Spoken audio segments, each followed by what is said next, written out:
Erwan était un inventeur obsédé par une idée, devenir plus puissant que le soleil.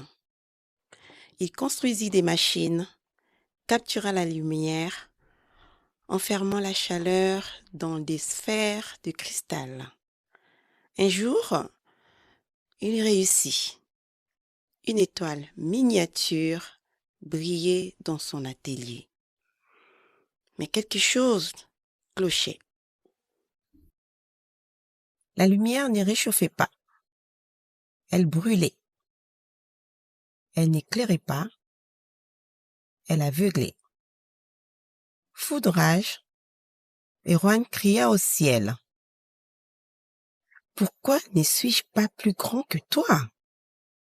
Le soleil répondit, non pas par des mots, mais par l'aube.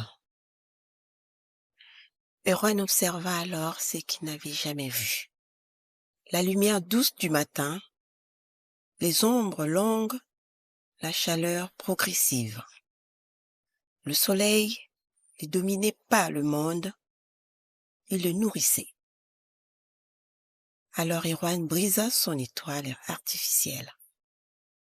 Pour aller encore plus loin, il augmenta la fréquence de sa connexion d'avec le soleil. Dans son imagination très perspicace, il ne regarda pas derrière lui, mais plutôt au-dessus de sa tête pour y mesurer la hauteur de sa grandeur afin de se rassurer, se prouver à lui-même. Il continua à avancer dans son élan, dans son imagination comme si il était seul au monde et réfléchir sur la façon de procéder en mettant en place des idées un peu farfelues. Projeter une sorte de filament en direction du soleil afin de mieux se positionner auprès de celui-ci et même de le cerner. Mais tout cela ne suffit pas. Il manquait toujours quelque chose, selon Erwan. C'est surpasser, se mettre dans la démesure pour atteindre, voire aller au-delà de la limite qui s'était fixée au départ. Il créa une boule de cristal aussi grande qu'un immeuble à grande échelle, avec des trous partout de chaque côté. Elle sortait en lançant une sorte de fil de lumière qui pouvait atteindre des milliers de kilomètres afin d'impressionner le soleil. Mais le soleil brillait encore plus dans le calme, d'une façon naturelle, que quiconque ne pouvait l'imaginer sans faire des vagues, ni crier sur tout l'horizon.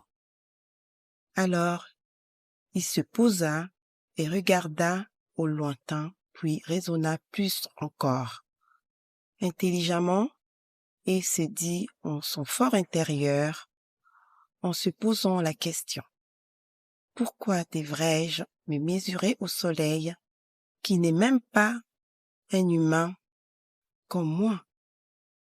À partir de ce moment, il prit la décision de rester à sa place, au lieu de croire être capable de faire plus que la nature. Quelque chose qui ne se mesure pas, et encore moins, ne se fabrique pas à la main. S'il y a bien une chose qui est sûre et que tout le monde devra faire, c'est prendre soin des merveilles de la nature, la bichonner, la dorloter, la regarder avec tendresse et lui donner de la place qu'elle mérite afin qu'elle nous apporte davantage des bienfaits tous les jours. Et il comprit enfin, être plus grand que la nature, ce n'est pas la surpasser, mais apprendre à ne pas la détruire.